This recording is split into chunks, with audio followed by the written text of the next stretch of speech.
bismillahi irrahmani irrahim wasalaatu wassalaamu ala rasulillah sayidina muhammadin alfatixi alxaatimi alnaasiri alhaadi wa ala alihi xaqa qadrihi wa miqdaarihi alazim. bokk na ci yiw yi gën a am solo ci tariqa bi muy alsolaa almusamma bisolaati aljaamia. xam nga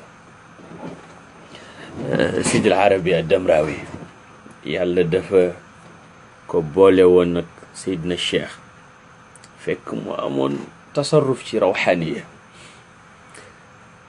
Seydina Cheikh rekki tasarrufam yëpp bi nisba li rawxaaniya dugal ko nag ci ràngam defal ko tarbiya ba mu xam boromam. karaama yi ko yàlla jox ci barke Cheikh Tidiane mooy daan na gis yonent yàlla Muhammad sallallahu alayhi wa sallam 24 fois par jour ci lu dul nelaw. dem na sax nee na moom ba xaatiram aju ci ne man de sama sëriñ daanaka tabaarakallahu ndax fu ma soxlaa yonent bi gis ko léeg-léeg sax mu yóbbante ma ci moom.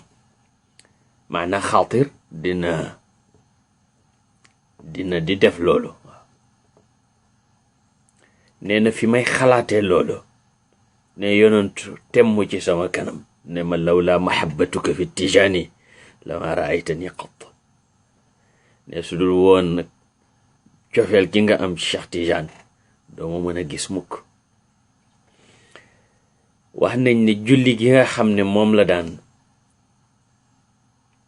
julli ci yonantu sallallahu alayhi wa sallam su ko bëggee gis mooy allahumma ijma' jami'a adkaari dhaakirin wa jami'a salawaati almusallin waj'al li jami'a al adkaari dhikri wa jami'a salawaati salaati ala sayyidina muhammadin shafi'i almudhnibin wa ala alihi al abxuri al kaamilin adada ma fi ilmika ya rab. julli gi su ko waxaan rek yonentu temm ci kanamam ci loolu nelaw. tabaarakallahu ku yàlla baril mayam la woon ci moom waaye ci barke Cheikh Tidiane. wax nañ ne sax bi ko yonentu waxee loolu tiit na bëgg a jóg pour dem tuubi ci Cheikh Tidiane waaye Cheikh taxaw ci kanam moom muuñ ne ko baax na. wax nañ ne bés soxnaam ci aynu maadi moom Sidil Arabi ad-Damrawi daf ko laaj lem te yàlla dafa dogaloon du delloo laaj bu ko soxnaam laaj.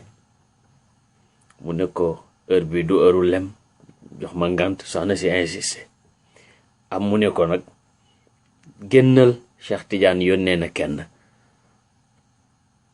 mu génn fekk lem yi ci ëtt bi. bokkoon na ci karamaat yi ko sama borom may. bés Cheikh Tidiane yónnee na ci moom pour mu wuyu si ko boobu ma nga ca taasa. ndaw li Cheikh yónni fas wi mu war bi mu yegsee sëriñ bi ànd ak ndaw li pour wuyu ji Cheikh wante ci yoon wi ndeke fas wi faatu na. comme amoon na tasarruf mu ne rawxaaniya nañu dugg ci fas wi ba mu yeggale leen abu sangoon ci Cheikh Tidiane. ndaw laa ngi naan ko sang bi man de xeetu fas bi mi ngi may sonal. ba ñu yeggee ci buntu kër Cheikh na Tidiane yi ba ñu wàccee la fas wi daanu ñu xam ne ndeke fas wi dafa faatu. waaye istiqaamatu ci la ko yàlla mayee limaam yëpp ba nga xam ne fu mu soxla woon yonantu sallallahu alayhi wa sallam gis ko ci lu dul nelaw. yal nañu yàlla boole may ñu bokk ci àndandoor Cheikh Tidiane yi nga xam ne fu ñu toll ñu ngi gis yonantu yàlla Muhammad sallallahu alayhi wa sallam. lu lay nit mën a wax mooy barke Cheikh Tidiane del bari na. yal nañu yàlla tas ci barke bi yaa rabbi.